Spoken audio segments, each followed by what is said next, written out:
Hi friends, ఎలా ఉన్నారు? ఈరోజు మనం మరొక మంచి విషయం గురించి తెలుసుకుందాం. ఆలోచన అన్నదే నిరాకారమైన అదృశ్యమైన శక్తి అన్న సంగతి మీకు తెలుసు. మీరు ఏమనుకుంటే అది మీ జీవితంలో సాకారం అవుతుంది. అయితే మీరు దానిని వ్యతిరేక ఆలోచనలతో ప్రభావరహితం చేయకూడదు. మీ ఆలోచన మీ సబ్కాన్షియస్ మైండ్ ద్వారా ఖచ్చితంగా సానుకూలంగా మీకు నిశ్చితమైన పెట్టుబడిని తెచ్చిపెట్టే విధంగా ఉండాలి. మీ ఆలోచనను బట్టే మీ సబ్కాన్షియస్ మైండ్ ఆచరణలో ముందుకు సాగుతుంది.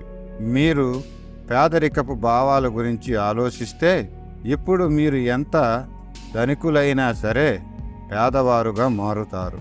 మీరు కానీ ఆధ్యాత్మిక పరంగా, మానసికంగా, భౌతిక రీత్యా సంపద గురించి ఆలోచించడాన్ని అలవాటు చేసుకుంటే పరస్పర సంబంధ బాంధ్యావల నియమం ప్రకారం మీరు తప్పనిసరిగా ధనికులవుతారు.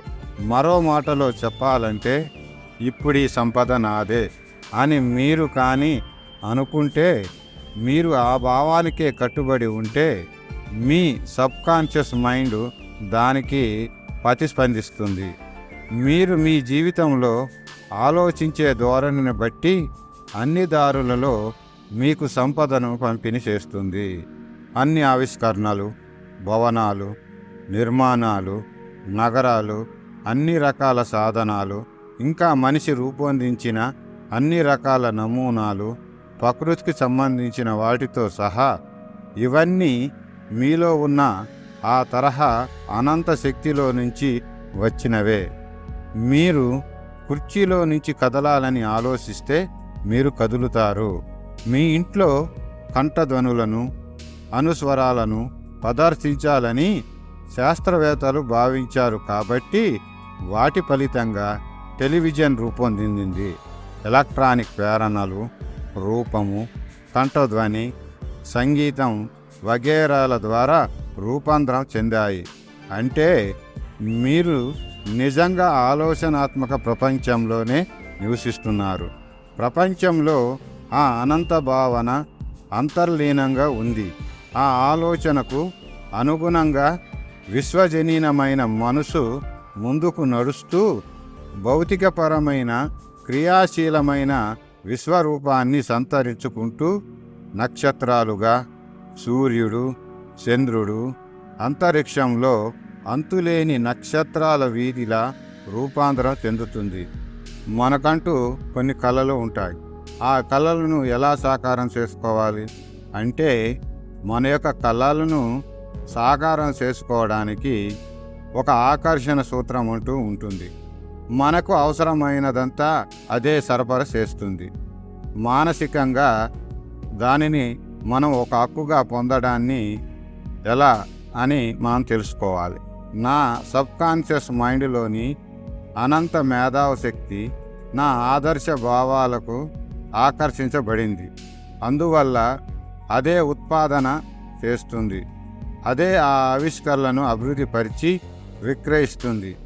పరస్పరమైన సంతృప్తి, సమైక్యత, దివ్యపరమైన ఒప్పందం ఇవే మన అందరినీ ఆశీర్వదిస్తాయి.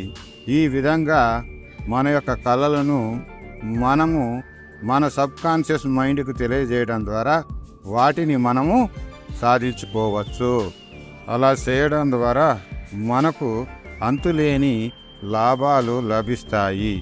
ఒక విత్తనం తన అభివృద్ధి కోసం అవసరమైన వాటిని ఏ విధంగా ఆకర్షించి తన ఆత్మాశ్రయం చాతుర్యాన్ని చూపుతుందో, మనిషి కూడా తన ఆదర్శాలు, లక్ష్యాలు, సిరి సంపదల కోసం చేసే కృషి ఫలించడానికి తమకున్న జ్ఞానాన్ని, ఐడియాలను వినియోగించుకోవాలి. మనం గుర్తుంచుకోవలసిన విషయం ఏమిటంటే, మనిషి తయారు చేసే రూపాలు, ప్రక్రియలు, ఇంకా తాను సృష్టించేవి ఏమైనా సరే ముందుగా మనిషి భావంలో జీవించాలి. అతను ఆలోచించకుండా ఏవైనా రూపొందించడము, ధోరణి, ఆకృతులు కల్పించడము చేయలేడు. అంతిమంగా ఆలోచనే ఈ ప్రపంచాన్ని పరిపాలిస్తుంది. ఓకే ఫ్రెండ్స్, ఈ వీడియో మీకు నచ్చినట్లయితే షేర్ చేయండి, లైక్ చేయండి. అలాగే ఇప్పటివరకు ఎవరైతే నా ఛానల్ని సబ్స్క్రైబ్ చేసుకోలేదో వారు వెంటనే సబ్స్క్రైబ్ చేసుకోండి. ఓకే ఫ్రెండ్స్, మరొక మంచి వీడియోతో మళ్ళీ కలుద్దాం. జై హింద్.